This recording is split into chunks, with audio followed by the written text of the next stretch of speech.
Hello, the rain is falling, the site is turning muddy. Glastonbury 2013 is well and truly underway. The BBC has the best seats in the house tonight, and I've reserved them just for you because you might be better off watching this in the warmth of your own home. Let's just take a look out of the window.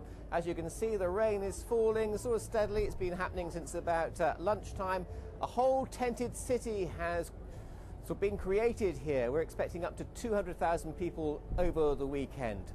Now, I'll tell you what is the most wanted item in Pilton today. It's one of these. It's not a gold bracelet, it's a pink one. And with this, you can get access into the site and to all the public areas. Without it, you don't get anywhere. Well, someone who's been checking it all out for us is Andrew Plant.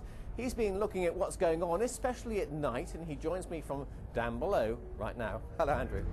Yeah, David, it was a lot drier when we were out with our cameras last night. I don't think the ice cream men doing quite so well today. You can see the effect the weather has, everyone in their wet weather gear and their wellies. It really doesn't take much rain here. It's not the volume of water, it's just the footfall that turns the farm so muddy. Believe it or not though, a lot of people will just be getting up now. There is such a big nighttime economy at Glastonbury. All the bars, all the restaurants and all the entertainment really begins after the sun sets. So there are a huge group of people that save themselves so when the sun goes down and things here get a little bit stranger and a little bit weirder.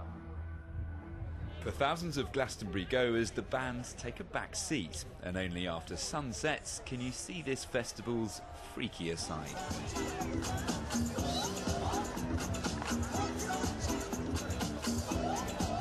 This area, Block 9, the home of alternative entertainment.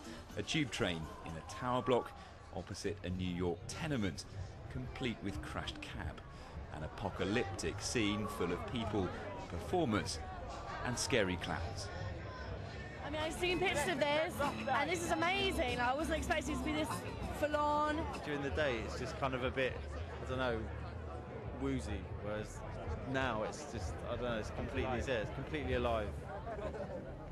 Here the steps to heaven are shadowed by the gates of hell, although it's clear who's worshipped here. It's where many make their money too. The bars are busy, food always available. You can even wet your whistle behind a waterfall. It is at night that Glastonbury reveals some of its most spectacular sights, a different world in the darkness. It comes alive at night, it sleeps in the day like we do. So for these nocturnal night owls, sun up is for sleeping. That's so comfy, so nice, so relaxing. While Glastonbury goes on, buzzing with the weird, come meet my friends that live under my skirts, and the rather wonderful. There is something for everyone, 24 hours a day. and now you're all my wives. Andrew Plant with some of the extraordinary things going on all around us here at Glastonbury, and it's not just on the ground. These wires should give you a clue. They're training wires, because up there, look at him, that's Chris Bull. He's a circus artist with links to Circo Media, the circus school in Bristol, and he's going to attempt this weekend to walk above the crowds here in Glastonbury. And he's here now. Chris, come and join us down on the ground. For goodness sake, he spends all his time up in the skies. What are the conditions like up there? Well, I have to say it's certainly windier up there than it is down here. What does it feel like when you put your foot out there for the first time? Well, I have to say the first step is certainly the most challenging. It's certainly the most difficult. Once I've taken the first step, then all I can really do is continue on to the end. So I'm out there and bouncing. But to go from the platform, to go from terra firma out onto a wobbly wire is the part that takes the most courage. Chris, when you're here, you can see how high up you are. What sort of thoughts are going through your head while you're doing it? Well, rope walking is kind of like a meditation. So the best thing that I can do is just to be aware of that moment, to be aware of my foot touching the rope, tracing out the steps. I am aware of the crowd, the sound of the crowd, and that helps an awful lot. I always relax when I hear that people on the ground are supporting me. And when you walk over their heads, do you ever think, where have all the hippies gone?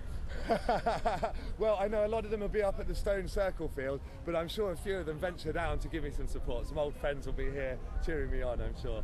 Chris, thank you and good luck. Don't fall. Thank you very much. I should be safe. Well, the weather can change here so quickly. In fact, The festival, hi there, has changed a lot over the years as well. It used to be a sort of cat and mouse game between hippies and the police. Now you're more likely to pass a coach carrying the local Rotary Club than a convoy of travellers. Hi there. But Hi there. a lot of people are young like this guy. There are lots of people my age as well, in their 50s, and Jules Hyam as his guide for the older visitor. Just flicking through Glastonbury's embarrassing baby photos shows you just how much the festival has changed. It's grown up, and the people who come here have grown up with it. It's become a very civilised, gated community, inviting rock royalty down to play. Back in the 1960s, the Stones were big, but now that Glastonbury's big, the Stones are in their 60s. So what do Mick and the lads, the more mature Glastonbury goers, need to make it through the weekend? Glastonbury, that's what it says on the tin. It is an outdoor festival in England. Expect anything and you'll probably get everything, you know. If you're bringing a chair, make sure it's an aluminium frame and not a steel frame, because it takes ages, very heavy to carry around. Don't pack too much, just pack what you really need and bring a little bath so you can have a wash in the tent. Yeah. That's our tip, yeah. You're probably going to need a bit of a sense of fun. Don't worry, man. Hold on to me. This is where we first met. And I'm beginning to realise you probably also need a really good sense of direction, because I'm not entirely sure where I am. Don't drink too much, pace yourself, don't start in the afternoon for goodness sakes. And just make sure that you know your way around in the daytime before the evening, because everything changes, of course, as soon as the sun goes down. Always bring a hat and a jumper. Or two, madam. For most people of our age, I think we can sort of tolerate most things and adapt to the rest. And it's like what you have to do. I mean, if you're coming here sort of expecting a life of luxury and waitress service, you've come to the wrong place. It's got something for everybody. It's not just about what you see on the BBC highlights, the music. You can be in the quietest areas and a million miles away from the mayhem. So there you go, there's a bag full of tips for surviving Glastonbury if you're over 50. And I will now pass that on. Now, where's David? Here I am, in the dry, of course. Actually, I should tell you that all the people I've seen enjoying themselves the most, if you get what I mean, they've been my sort of age. Don't know what that tells you. We're back later talking about the music that we'll be hearing at Glastonbury this weekend, but now the day's news from Alex. David, thank you very much.